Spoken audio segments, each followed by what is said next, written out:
campanha para a manutenção do nosso grupo. Participe acessando nosso site. Abrimos no capítulo 5, Bem-aventurados os aflitos, o nosso Evangelho segundo o Espiritismo. E o item 4, que é maravilhoso como todo o Evangelho. Mas o item 4, ele fala das causas atuais das aflições.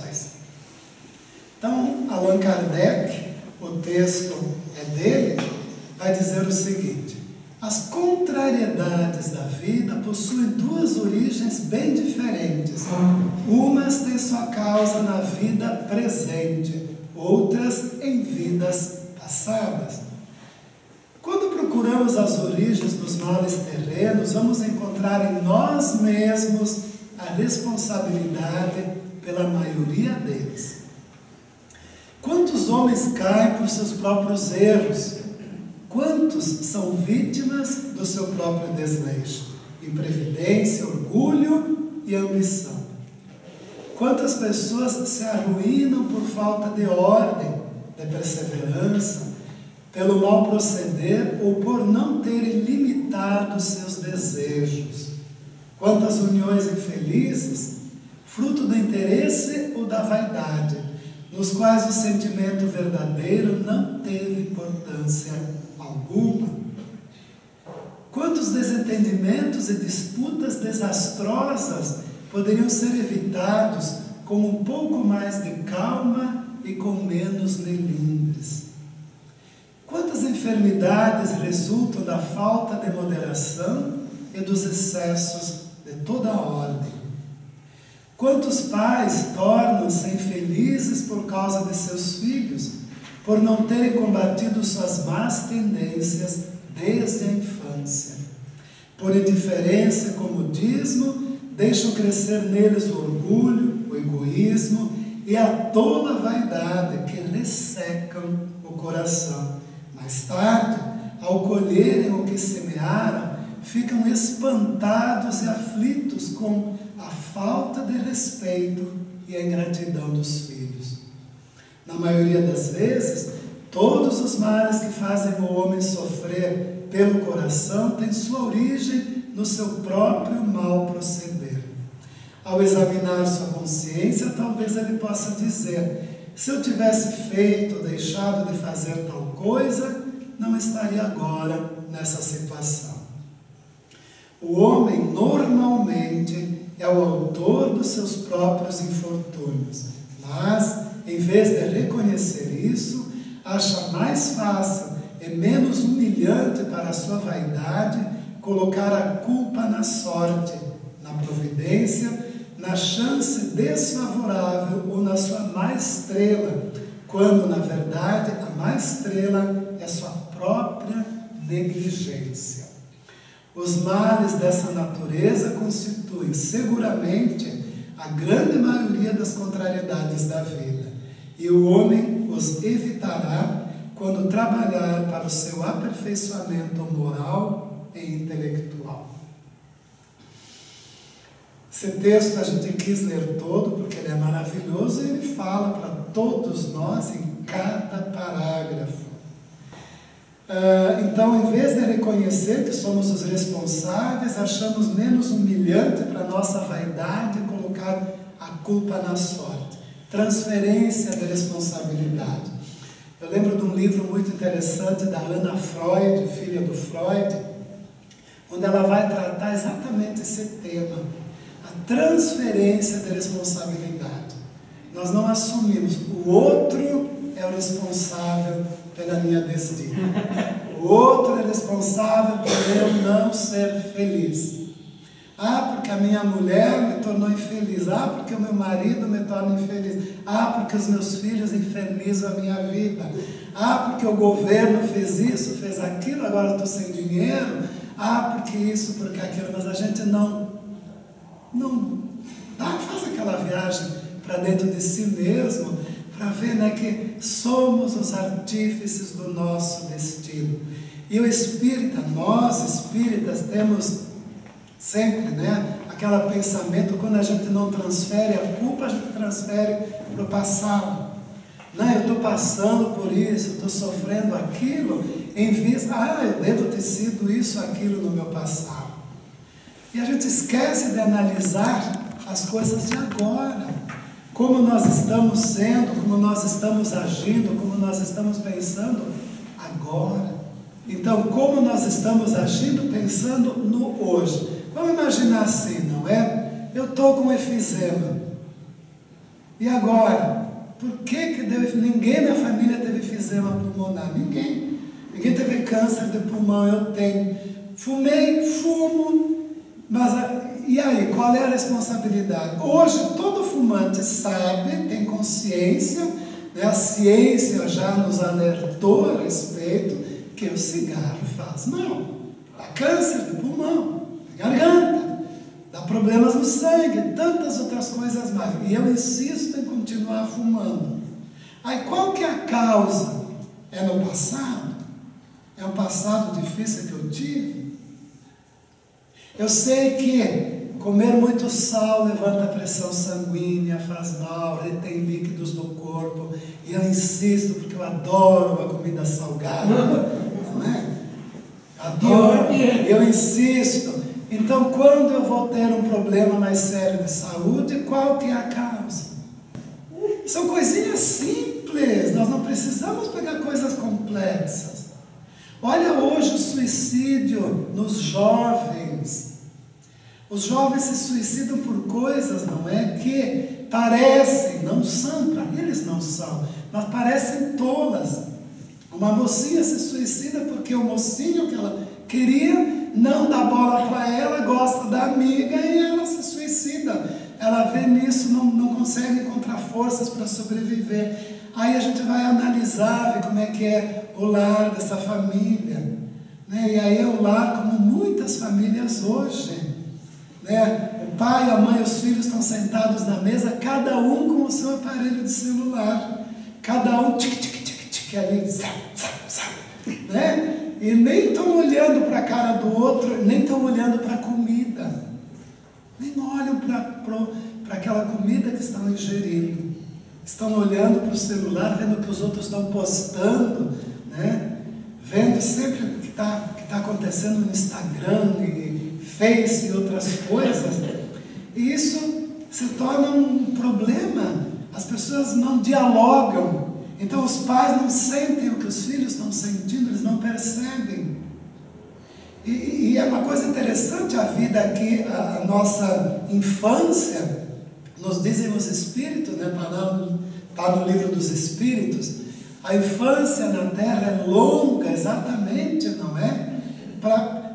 Pela necessidade que a gente tem dos pais perceberem, sentirem os filhos, as suas tendências, para de criança ir atuando, amparando, ajeitando, para que depois, quando a personalidade multimilenar, né, for atingida mesmo na idade adulta, ou mesmo na segunda adolescência, enfim, quando ela se assenta, aí já não tem mais o que fazer. Então a infância é mais longa.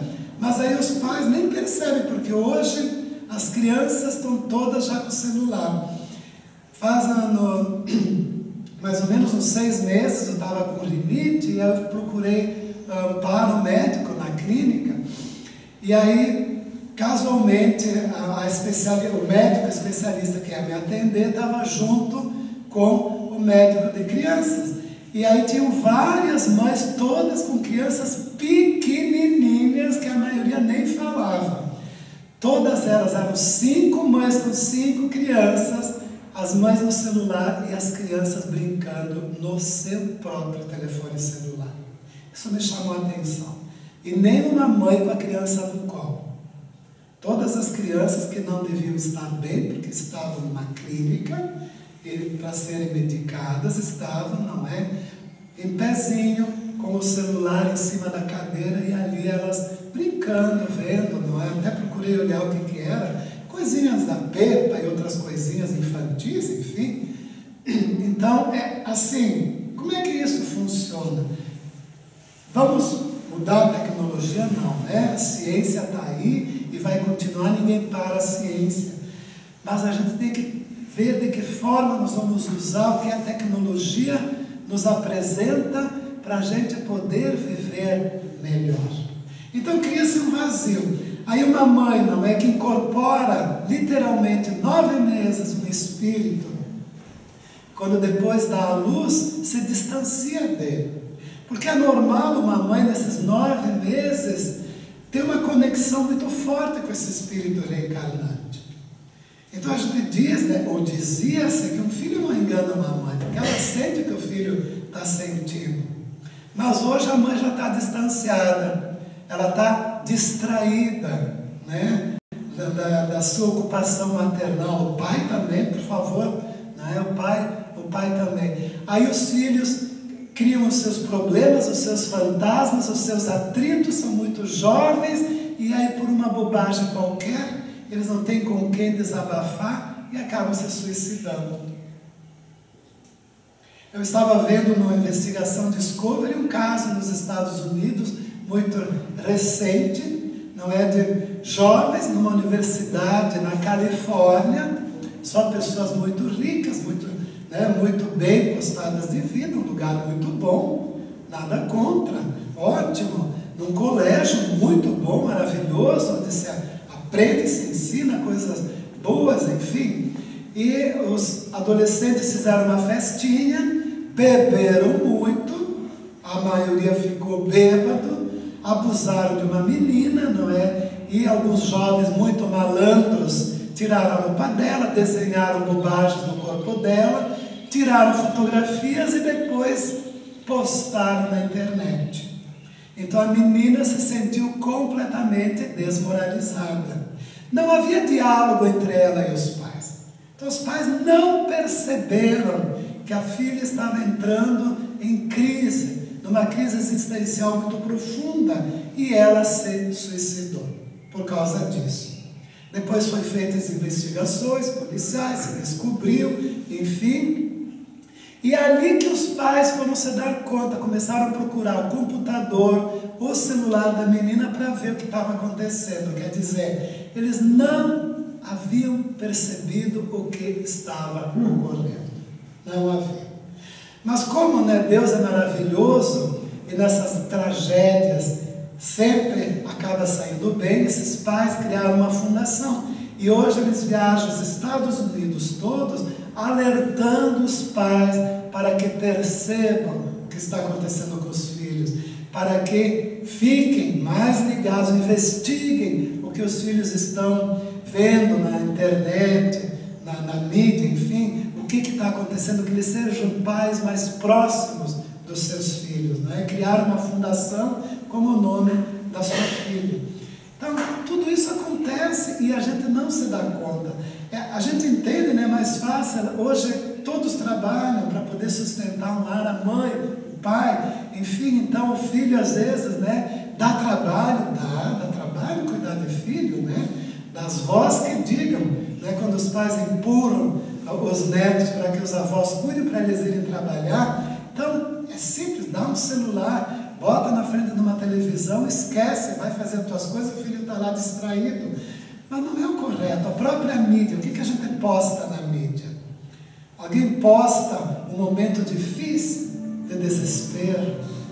Ninguém posta, né, meus irmãos? Só coisas felizes, o que é um grande engodo, porque não é a nossa realidade. Então vamos elevar o pensamento a Jesus, para que Ele nos oriente, mestre amigo, para que possamos estar mais em conta com aquilo que acontece conosco e no nosso lado. Não nos permita, Jesus amigo, nos distrair da responsabilidade que temos na condução da nossa existência.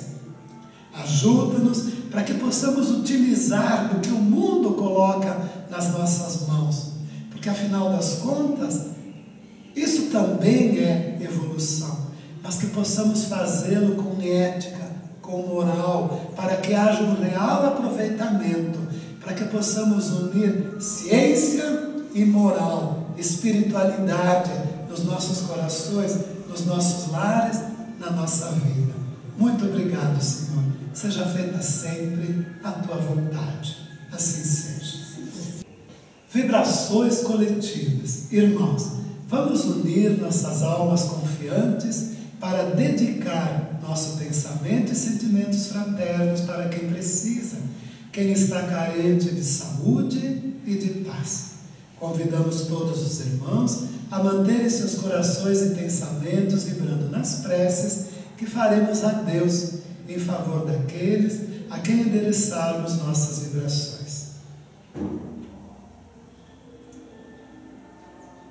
Prece para os enfermos.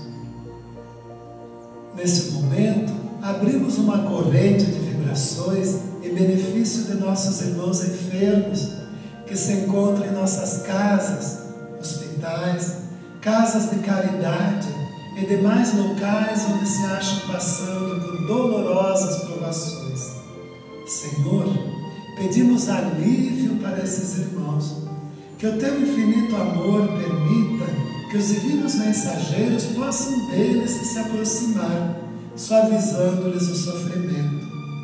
Senhor, se as Tuas leis permitirem que possam recuperar a saúde e tenham muita coragem e esperanças sob a Tua misericórdia infinita. Prece para os desencarnados.